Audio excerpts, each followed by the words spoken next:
اس کے لیے شب قدر.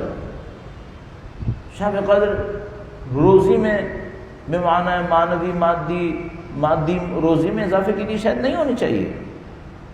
اگر رزق اور روزگار اور روزی خدا متعال کی طرف سے انواع و اقسام کی ہے، مثلا ایک روایت کے مطابق بیان کرتے ہیں 20 سے زیادہ اقسام ہیں روزیوں کے، جس کو ہم روزی کہتے ہیں، روزگار کہتے ہیں، وہ کون سی قسم ہوگی؟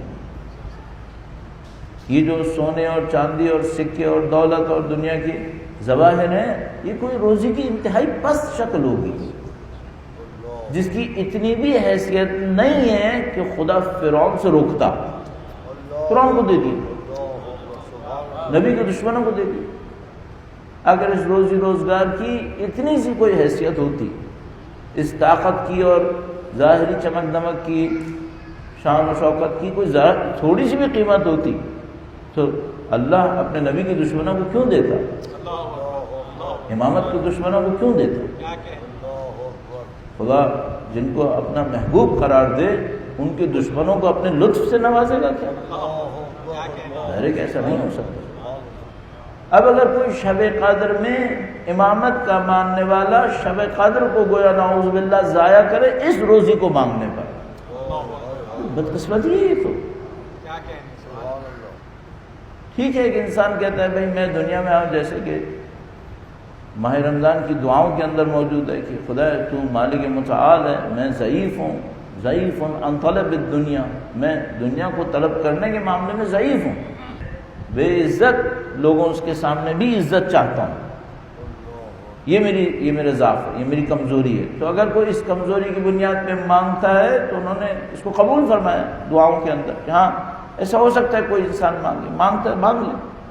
لیکن شب قدر کو اسی کے اوپر لگا دے، یہ تو انتہائی ناانصافی ہے. ٹھیک ہے شب قدر کا ایک حصہ اس کے اوپر رکھ لے، خدا سے ایک دعا کر لے، مثلا خدا دوسروں کا محتاج نہ کر، دوسروں کے سامنے ہاتھ پھیلانے کی مشکل میں مبتلا نہ فرما، جیسا کہ دعائے مکارم الاخلاق کے اندر. انسانوں کی اس مجبوری کے تحت انہوں نے آداب ارشاد فرمائے کہ دعا اگر تمہیں مانگنی بھی ہے تو دعا کا ادب کیا ہے، کیسے اس کو مانگو. نہ کہ دنیا کوئی محور ہے، نہیں دنیا کوئی محور نہیں ہے، میرے اندر ایک عزت کا احساس ہے، اس عزت کے احساس میں دوسروں کے سامنے ہاتھ پھیلانے کو میں اپنی کمزوری سمجھتا ہوں، اپنی بے عزتی سمجھتا ہوں، اور اس بے عزتی کو دور کرنے کے لیے خدا سے مادی وسائل طلب کر رہا ہوں. اس حد میں فرمایا قبول ہے، طلب کیے جا سکتے ہیں. کوئی شب قدر کے اندر خدا سے اس حد میں طلب کرنا چاہے اس کے لیے ممکن ہے بالکل. لیکن شب قدر کس لیے؟ شب قدر میں اصل چیز جو اس نے طلب کرنی ہے وہ کیا ہے؟